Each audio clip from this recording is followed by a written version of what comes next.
All right, this is coming into us right now. Barack Obama, former President Barack Obama, is signaling his support for the protests we saw over the weekend that were, of course, in response to Donald Trump's controversial temporary immigration ban. And he said, according to the statement, President Obama is heartened by the level of engagement taking place in communities around the country. In his final official speech as president, he spoke about the important role of citizen and how all Americans have a responsibility to be the guardians of our democracy, not just during an election, but every day. And this is according to Kevin Lewis, the former president's spokesperson. Joining me right now for more analysis on everything that's happening right now, American Islamic Forum for Democracy President Dr. Zuhdi Jasser and former intelligence operative Naveed Jamali. Good to have both you here. Zuhdi, first of all, your reaction to President Obama's release of this statement here, in that it really seems to be he's weighing in from the sidelines, perhaps in a way that we haven't quite seen past presidents do. I mean, it's only week 2.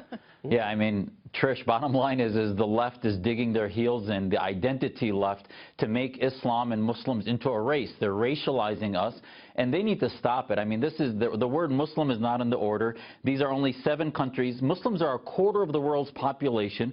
The Organization of Islamic Cooperation includes 56 countries, and yet Muslim countries like Saudi Arabia, Iran have 0 refugees they're taking in. That's not anti-Muslim, but yet we have some that we're taking in the last 8 years have only been vetting about terrorism, and now this president wants to pause so that we start vetting against theocrats, jihadists, which we need to start doing. That's smart. It's not anti-Muslim. I find it, as a Muslim, to be pro-Muslim, to say that we want to accept those that share our values and reject those that share the values of the Iranian regime or the Saudis. My only criticism is I do think Saudi Arabia and Pakistan and Qatar should have been included, since those are some of the cauldrons of these ideas. Yeah, and I wonder if at some point they will be. I do think that the president was sensitive to the fact that some people on the left would be calling it a Muslim ban, and he didn't necessarily want to include quite as many countries. But basically, this is sounding a warning to them, especially to Saudi Arabia. Make sure you know who you've got. Make sure you control your people. Make sure that you clamp down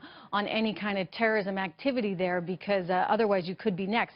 But Naveed, what do you think? I mean, on its surface, it really doesn't seem to be all that big a deal. I mean, he said he was going to do this. It's just 90 days. It's temporary. And he wants to make sure, after, frankly, members of President Obama's own administration, we're talking about FBI, CIA, and Director of Homeland Intelligence, all said these people can't be vetted. Yeah, it's a great point, Trish. I think we have to separate between a ban and vetting. They really are 2 separate things, although they do really go hand in hand. So when we talk about vetting, we're talking about actually reviewing records on an individual. So when someone, no matter what country they come from, could be France, could be Britain, it could be Australia, it doesn't matter. We're looking at those people and checking to see before they set foot on this country if they're on a but there are certain countries that aren't vetting their own people. Thus, they can't share intelligence with us.